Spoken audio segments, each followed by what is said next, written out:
Hey yo, good afternoon. So first of all, bana ni PIZZO hapa hivi. I want to take this chance to congratulate the president-elect, His Excellency, William Ruto.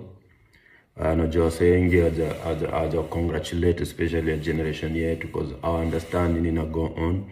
But I want to take this opportunity to, thank you on your winning. Sijui mbona wasa walikuwa expect uta win bana for this seat. Unatoka LD, when Irana, na nyi wote ni gold medalists. So congratulations on your gold medal for this country. But hii job inakuja na a lot of responsibilities. Na kitu imenibamba through this is that one, you're the first, I think, person to ever run for president and win on the first round. None of these other niggas ever actually win like that, Moi alipata after Onyato kukata, Kibaki ali ran for a couple of times, Unyame ran for a couple of times. You ran once and you won. So I think whatever the blueprint you're using should be emulated and is super dope. Ama style yako ama your skill yenye uko nayo, we would like to borrow from that at some point. Because at CC, we are coming. Yeah, we are coming, and we hope you clap for us when the day comes. But for now, go to a few things zenye ukiingia ndani tunataka utuadresie. One, ni healthcare bana. I would say the previous government, which you are also part of, umetengeneza a lot of roads, which is impressive. But where these roads going to? We have so many roads than schools. We have so many roads than hospitals. It's good, but where this road's heading to, please, tunataka more public hospitals that people can actually get services, more schools, public schools that actually are teaching, because unaona sahi private sector ina take advantage of the lower rate of education that is being given in public schools. Therefore, wase wanna end up taking their kids to private schools which are too expensive for no reason, just because our public schools are not as good. Sijui ni pimpo ni nini nanchomea hapa hivi. But yeah, so tunataka uaddress your issue ya public schools bana, zikuwe to a certain level that our kids can actually go to these schools and get a job out of it, not always going to private schools, and now private schools are taking advantage of all this stuff. The second one inaweza kuwa ni minimum wage. The other day, Unyali raised minimum wage to 12%. The 12% only applies to,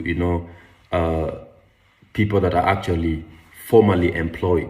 For those that are in informal employment, tuseme artist, tuseme wasaji wakali, tuseme mama mboga, tuseme wasako garage pale hivyo.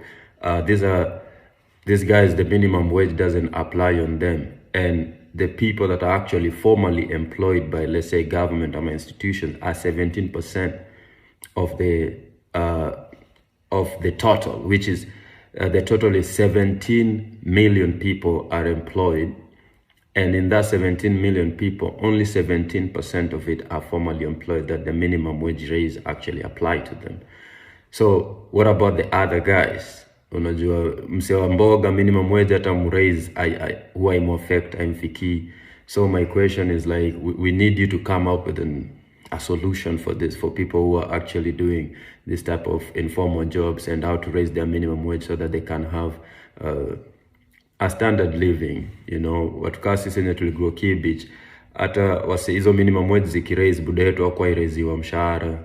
Naona mwindre bado anamsumbua huko inda. So we want you to address that, and we see how that goes, So Mr. William Ruto, uko na job bana.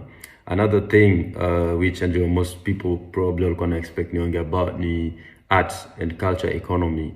In the world right now, there's so many places, like for example in the US only there was 166.3 billion dollars that was raised only from art.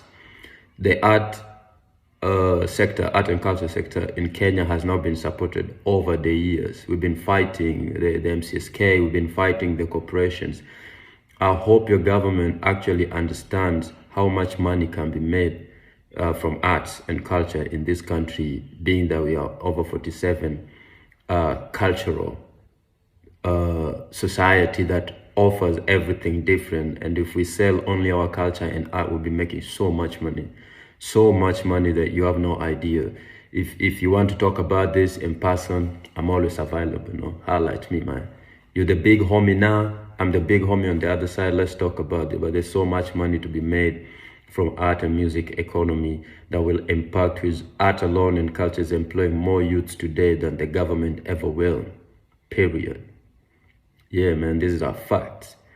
Facts. Art and the cultural, just art in itself is employing so many people, from to welding, to mtokchora, to msanii. All these guys are employed by this sector. And we don't get that much support. We've never get that much support anyway. People just think we're entertainers, and this actually also goes to the artists. We're just more than entertainers. We're not just here to entertain people to laugh and go home. This is a proper business that if kuna institutions zimewekwa and policies that zina to guide, we could make so much money off this. So Mr. William Ruto, holla at me. And last but not least, weed, maze. I know you're a Christian, so this is a very sensitive topic for you, but weed is one of the holiest plants in the world. And what I ask for you is not even just the legality of it, but just decriminalizing weed. The other day I saw you met the senator for Delaware. In Delaware now, you're allowed to work with 3 grams of marijuana, for recreational purposes. And this, you have to be 21 years and above. That means if there's proper regulation made, also this is a multi-billion business. We know of government officials that are in weed business. I know you know, and you could do research on this. And also, this is why we were like really big fans of Wajakoya, because the economic value of weed. And for me, what I'm asking from you, because I know this will take a lot of prayers for you to understand, but first is decriminalizing weed. There's so many young people in juvenile. I've worked in committee with juveniles, people that are arrested because of 100 shillings weed, and they've been there for over 5 years. You are in jail for over 5 years because of weed of 100 bob. It's not fair. I think the first thing is to decriminalize weed, and people should not be going to jail and losing their lives because they were arrested with 1 joint. If you're moving kilos, yeah, you should be arrested. But if you're having 1 joint, most of us smoke weed to like help us with our anxieties. We just don't smoke weed to get high. There's so many benefits that we give us. And so